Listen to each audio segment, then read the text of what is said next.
it was another accident, but I was here, so they also think I'm Satan. I think everyone does. I found out when my mom showed up that night. Someone called her. Said I was in trouble. Told her I was here. It was Chucky. He wanted me to see her die. He did the same thing to Junior. It's me too. Why is Chucky killing our parents? Why is he rubbing it in our faces? Thing. Chucky wants you. And I'm probably going to change the name of it. Nah, I'm going to leave it. But anyway, remember I was saying I was going to try to find some more information about how these Chucky movies technically were affecting young people, teenagers, kids, since that was shown in pretty much all of the movies. There's dealing with Chucky trying to get little boys and little girls to kill their parents, trying to get teenagers, which was the Bride of Chucky franchise or whatever, trying to get them to kill each other. And at that time, they were teenagers. I don't know if you remember, but they were supposed to go to prom together. Yeah, then it brings it back to kids and teenagers for all the franchises. Now, don't get me wrong. Right now, I pretty much is just going off the dome, and I found this little video, friendly in a Chucky retrospective by Lex Marston. And it's actually, in the beginning, it just gave a summary or a behind-the-scene look at all the movies. But now that it has gotten to the part where it's talking about, it just finished talking about Seed of Chucky. And then it started talking about the negative effects the negative reviews that Seed of Chucky had. And it's going to look into a lot of other things that coincided with the Chucky franchise. Mostly asking for forgiveness. And there are several other tales of dolls being haunted, possessed, or even walking, talking, or moving around. But the Child's Play series has faced some real-world controversy as well. The two biggest cases coming out of the UK. The kidnapping, torture, and murder of Suzanne Capper took place in December of 1992. Suzanne suffered many gruesome torturing sessions from her captors, but one instance of torture got the media's attention most.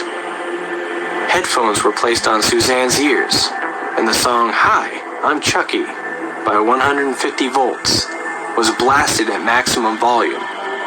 Suzanne's captors would then begin each torture session with "Chucky's coming to play." Another case, and the most well-known, is the murder of James Bulger. Police on Merseyside say that 2-year-old James Bulger, who disappeared from a shopping precinct at the weekend, was horribly murdered and then dumped on a railway line. Bulger, who was 2 years of age, was abducted, tortured, and murdered by two young boys on February 12, 1993. The crime was one of the most gruesome in history, given the ages of all involved. Child's Play popped up again when it was found that one of the murderer's parents had rented Child's Play 3 in the months prior to the crime. The theory that the film had anything to do with the murders was quickly dismissed. To jump back in here, why the fuck would that evidence be dismissed? Because not so, man, ever since the rock and roll and rap became like this crazy ass violence culture, parents too, but like whenever they interview people and ask them why they did whatever they did, they just start to look into the background of the person. They were like, well, he always watched scary movies, or he always watched slasher movies, or he listened to heavy metal, rock and roll, or I keep saying he because it's probably some she's too. I haven't ran across it yet, but yeah, that was always pretty much that's like pretty much getting to know the background of the murderer. What do they eat? What do they drink? What do they watch? What do they do during the day? Do they walk? Do they have animals? You know what I'm saying? That should not have been thrown out of court. And see, that's why I said what I said in my video. I feel like there is a deeper meaning to this whole Chucky franchise shit.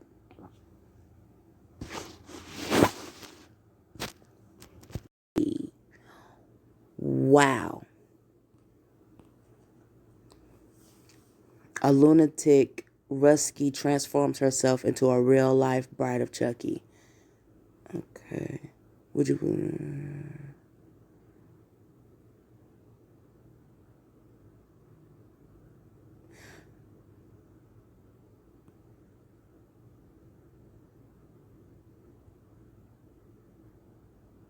Okay.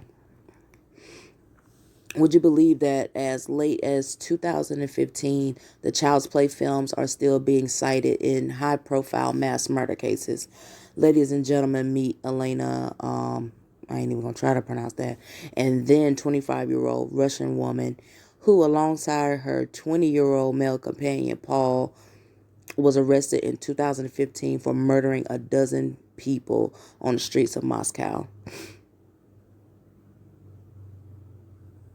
They slice people's stomachs open.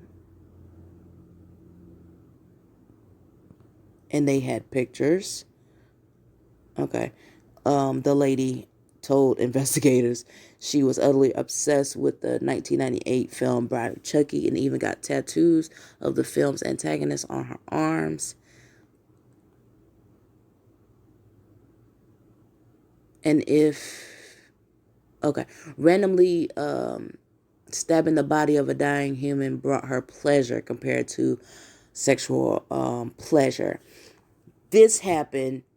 Whoa. That is crazy, because this article, as I showed you before, came out in 2016. The new series of the Chucky show shows a flashback of Tiffany, but the flashback is going to pertain to the 80s, not 2015. But a flashback of the person playing Tiffany that doesn't actually look like Tiffany. Or rather, what was her name in the movie? Damn, what was her name in the movie? I can't even remember because they changed it back and forth so many times. But anyway, Tiffany actually received an orgasm when she was with Charles Lee Ray, scouting female so they can... No, actually, she was the scout. Chucky had... I'm just going to say Chucky. Had another girl that was going out killing with him. But when they met Tiffany in the club... and then they turn around and double cross. I hate to give spoilers, but I have to with this part right here because this is not happening around the same time frame.